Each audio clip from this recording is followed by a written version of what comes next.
And who were the champions that came out? Stephen Dodd won it the first year. Yeah. And Thomas Bjorn won it the second year. Oh, very good. Very good. Darren Clark was kind of leading it into the last day, but kind of fell away a little bit, unfortunately. That would have been some hometown pride. Yeah, certainly would have been, and the fact that he's from Tyrone as well, where the Malan family are from, would have added a little bit of extra spice to it as well. Very good. We got an Irish winner the next year in Padraig down in the Dare. Padraig, he's on a roll, isn't he? He certainly is, yeah. For sure. Well, the two courses we keep hearing. Now, certainly I spent some time, and I'm proud to say I only lost one ball, and that was in the water. Okay. Today. It's not too bad. On the O'Mara, which for me it wasn't too bad at all. But I hear the Montgomery is a tougher course. Yeah, I mean they're very, very different golf courses. The Montgomery golf course would be what we call an inland links, pop bunkers, deep bunkers. Probably we definitely say kind of your half a shot penalty been in them, and there's 129 of them. Yeah, told. What was wrong with Monty that day when he was he hung over? What was going on with him? I don't know what he was, but he certainly took a bit of venom out on the golfers out. Yeah, he with did. His design. Jeez, oh man.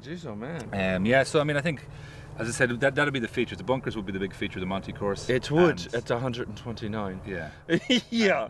Definitely. Now, as a pro, I mean, you try to avoid those as possible. Yeah, it's not easy. I mean, they're typical Montgomery kind of really kind of thought out his design where the bunkers were going to be situated. So I mean, they do kind of catch a lot of the drives.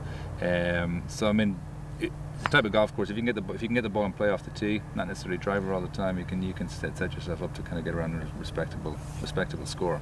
Wonderful. And then. As I said, typical links golf course, kind of runoffs on the greens, kind of swales around the greens, quite a few contours on some of the greens, so it's a tough test. Well, wonderful, folks, absolutely. What's the website? Do you happen to know that? Yeah, the website, www.cartonhouse.com. Do yourself a favor if you're just sitting there at work at home today, type in Carton House, and you're just going to be fascinated by it. Better yet, come over, say, hey Francis, I'm here, let's have a pint together. Absolutely, we look after you. I don't think he shies away from one. What makes you think that? I don't. Thank you, Francis. Thank you very much, Randy. Very good, sir. Pleasure. The Carton House Hotel was built in 1739. It was built for the Fitzgerald family. They're an old Irish Gaelic clan. Lord Edward Fitzgerald was the High King of Ireland at the time. So he brought Richard Castles, an architect from England. He was half German, half English. So he was situated in England at the time, and they brought him over here to build the estate. It cost £26,000 sterling to build the hotel, and he brought some well-renowned artists and etc. with him, like the Franchini brothers, to design some of the ceilings inside. We have many famous visitors to the hotel. We had Queen Victoria come to stay in 1849 and 1897. So, as I've shown you before, we have a room inside called the Victoria Suite. It was built for her stay.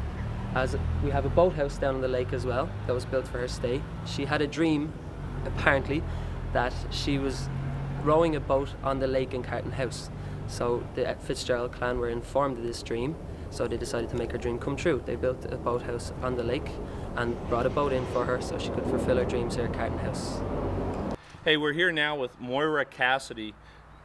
Well, geez, what do you do here? You're kind of like everything. You run director of golf operations. Yes, that's what I do. I'm very fortunate to have the position because there's nothing better than working in a golf environment, and especially when it's a links course, it makes it even better. Absolutely. And what a golf environment we're here now. You say this so lovely. Tell the folks at home the name of the golf course. The name of the golf course is Portmarnock Hotel and Golf Links. Portmarnock. I just love the way you say that. It rolls off the tongue. Folks, just an absolutely beautiful golf course. Another link style course you're going to see today. And of course, we've always got the alcohol tie into what we've been doing so far. You know, we over at the Guinness, we were talking to Desmond Guinness, you know, and now the Jamieson family, makers of fine Irish whiskey. Yes. Yeah, own this land that the course was on, yeah? They do, yes. This was the old St. Marnock's estate. So there are two courses in Portmarnock. Portmarnock Golf Club, which is over 100 years old, and our own golf course that was established in 1995. But in fact, the Jamisons, who were here in the 1840s, they built their own golf course, which was a combination of the two courses, and they had 12 holes that they played on. What are they, lazy? They couldn't do 18? What was wrong? What? Well, they were drinking the whiskey. They were drinking the whiskey and sailing. That's it. For heck with the 13. Yeah. Can't so- make it. Yeah. No, it's going to be a great links course they're going to see out there. What are your favorite holes out there? Personal favorites would be 8, 18, 12 of my all-time favorites. Why 8? What's so special about number 8? I think number 8 because you're heading into the dunes, where you're going out to that side of the golf course, and then I love our finishing holes 15, 16, 17, and 18 are some of the best in golf. Wow. So they're a great throw. That's a big statement, Yeah. yeah. And folks, again, remember, we're playing links style course here, so the dunes are so important to the development and the design of the course. Again, it's the land that links. This is my American definition. Right, okay. Moron. Well, no, let's get the Irish definition. What's a links golf course? Well, I suppose what we would determine a links would be something evidently that's beside the sea, but not alone that has a very sandy substance, just pure sand underneath. It's not grazing land, but just pure sand. So literally right next to the shore and a sandy texture. And again, what's probably unique about all links courses is the fact that we have the deep bunkering that I'm sure everyone's going to experience later on. Oh, And just that's what love the makes it bunkers. special. Yeah. Well, I want experience. Come on. I'm good. You know what I mean, baby? I will. But that's the great thing about the links courses is the sand and the topography. You know, so much back in the States, everything's flat. And what Yes. we love about your courses, especially the links courses, is the land just undulates and moves. Yeah, the fairways definitely would roll. Probably don't have the high dune system that you would get in the southwest of Ireland, here on the east coast.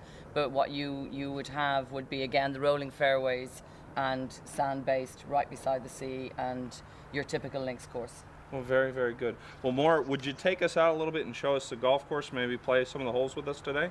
I will go out and show you the golf course, and I wouldn't use the word play, but we'll try.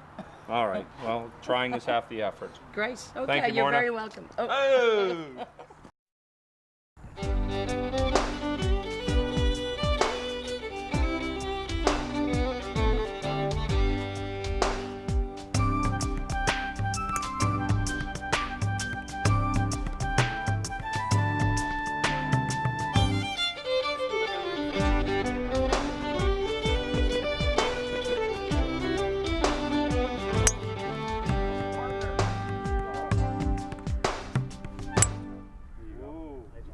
All right, hey, now we're getting really into what makes a links golf course. We're right beside the beautiful Irish Sea, and it's absolutely gorgeous. We're on hole number 9 now, and it's going to begin our epic journey. And here in a little bit, we're going to get into the high grass and show you what makes also links golf a little bit more difficult to play than a normal parkland course. Absolutely beautiful. Par 3. It's sitting at about 160 so. But I've had to pull out a 5-iron, which normally gets me at about 185 if I hit it right, because of this wild Irish rose wind that's blowing. So for my old girlfriend, Moira, in Donegal, wherever she is, this is for her. And I push that right, but I can live with it because I'm golfing in Ireland.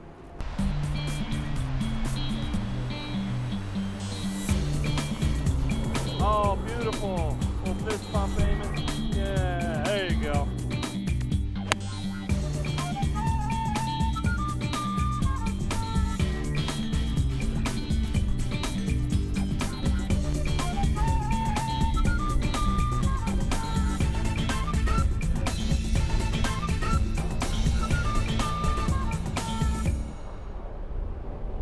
All right, hey, let's tee it up on number 16. 412 yards of work in front of me. A couple bunkers, a couple turns in the road. So let's see how this goes for myself. Just beautiful up here.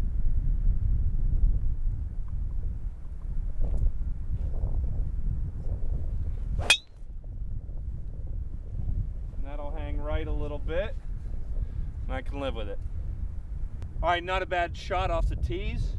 Second shot. The wind's still kicking pretty good up there. Of course, the bunkers are always in play.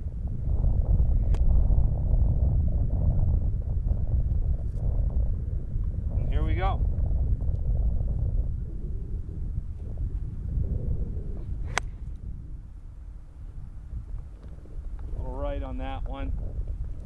but I can live with it.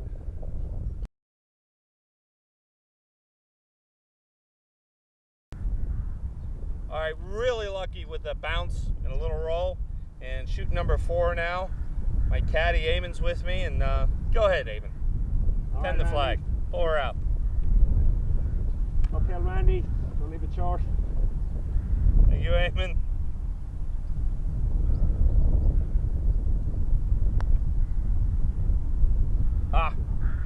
And that's what you get for going at it, but I don't like leaving them short. I like the glory of sinking it in. See if we can get this 5.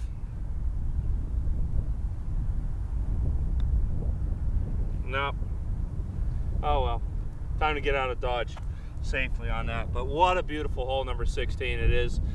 If you folks at home could you please at home just keep an eye on the flag up there. Thanks a lot. Just look at the flag, folks. There you, oh, good out. Oh, excellent. Perfect, folks. Thanks for looking at the flag for me there, folks. Appreciate that. All right, Eamon, what is this? Well, Randy, it looks like we're in trouble again. We've found ourselves in the heavy rough again. Thankfully, this time at least we found our ball. But the important thing though is not to take on too ambitious a shot trying to get out of this heavy grass, and use something like a sandwich or that, get the ball back and play in the fairway. Sandwich? Behind. Yeah, like a pastrami or a roast beef? One of those, yeah. Absolutely. Folks, seriously, the rough here in where we've been outside of Dublin today is just, the best word is dramatic? Yeah, Yes, how would you indeed. describe It's it? pretty severe. Once you go off the fairway by any distance at all, you're into pretty severe rough, and this very high spiky grass is called marram grass. It's unique to the dunes land, which kind of very characteristic of these lovely links courses. Absolutely, and you know, this isn't just the only kind of rough out there. There's some prickly gorse-like material too that you That's could right, get into. Yeah. On some of the courses that you've played, you'll have seen all right that there's gorse and heather, and that becomes almost impossible to play out. So the message is keep your ball in the fairway and stay out of this stuff. Absolutely. Don't fall over. All right, and you can also get out by going like that too. So. The hotel dates back to 1847, and it was formerly the home of the Jemison family. So I'm sure you've heard of Jemisons, which are famous for making the Irish whiskey. So this was sort of like their summer home, where they used to come out here, and they had a 9-hole golf course. So if you're playing golf here, you play some of the original holes that they had when they were in residence here. Also, there's a little bit of history back to King Edward VII. William Jemison was very friendly with the Prince of Wales, who later became King of England, and he, one of the Jemison family, married a member of the Hague family, and he actually came over and visited here at the hotel in Portmarnock, and had a plaque put up in the garden, which you can see today when you're walking down to the golf course, and that's the plaque that we have now in our logo and everything that you see in all our brochures and our collateral, and we also have a logo up behind reception. So that was the Jemison family here, and then the golf course was built in 1995. So then the hotel became named Portmarnock Hotel and Golf Links. Prior to that, it was just a hotel, but the course was here designed by Bernhard Langer, who's a famous German golfer. And then hence from that, then they wanted to keep the hotel a little bit the old with the new, and they added on, then there was 98 bedrooms added on to the hotel at that time. And then in 97 we added on the Osborne restaurant, which was named after Sir Walter Osborne, who was very famous for his water paintings, and a lot of them can be seen in the National Gallery today. And seemingly he used to sit here years ago looking out at the sea, and did some lovely paintings, and there's some very signature paintings here on display and in the National Gallery, just some prints here on display. From there then, just prior to the Ryder Cup, we added on 40 more bedrooms, which are just over here on the right hand side. This is the new wing of the hotel, and we have 40 very modern deluxe style bedrooms there, which are very, very spacious, with all the modern amenities with regard to plasma screens, very large bathroom, separate bath and shower, and they would be our more upmarket bedrooms here today. So altogether we have 138 bedrooms. We still have some 4 bedrooms in the old house, in the old Jemison house, which are still with 4 poster beds and that, but even though they're very authentic today, still people like their modern amenities in the newer part of the hotel. Looking here onto the left-hand side of the hotel, this would have been the older part of the building. It would have been quite small. It was very much a Georgian-style building. It would have had a small, plus there would have been sort of, there's a large gateway that comes in here to the left-hand side, which would have been the original entrance into the hotel. And then they had private access onto the beach here, which goes down to Days. There's a small pathway onto the beach. So I think it would have been a very sort of large house, a lot of grounds around it and leading onto the beach. And there wouldn't have been, I mean, it would have been very, saying that this was their country residence, and today we're only like 30 minutes from the city centre, but at that time it would have been very much the getaway to come out here to the country. Today we don't look at being the country, we're just kind of an add-on to the city now. The other great advantage, I suppose, about staying in Portmarnock is that we're so close to the city, as I said now, and we're also very close to the airport. We're only about 10 minutes to Dublin Airport and about 30 minutes to the city centre. And we're located between two lovely villages here, Malahide Village, which is on the right-hand side, and then Hoath Village as well, which is a really nice, small, quaint fishing village, which is lots of lovely upmarket restaurants, and it has a lovely market on a Sunday. It's a lovely little village to visit and explore. And then Malahide has about 30 restaurants altogether and some lively bars. So after a round of golf, staying here in Portmarnock, having dinner and maybe exploring and engaging some of the locals as well in Malahide can be really nice as well. But Portmarnock here as well, I mean, the Jemison Bar is well visited by all the locals as well, and you can definitely enjoy a nice pint of Guinness or have some whiskey in formerly the Whiskey Home. Hey, thanks for joining us this week on Hot Golf. It's been a great journey around Ireland. Thanks to our friends Eamon Kennelly at Golf Vacations Ireland. Look, give him a call. I'm telling you, man, they do it right, everything. If you got a problem, he takes care of it. But guess what? There's never any problems with Eamon. So until next week, this is probably the best place for my driver to go. That's how good it did. So we'll see you next time on Hot Golf.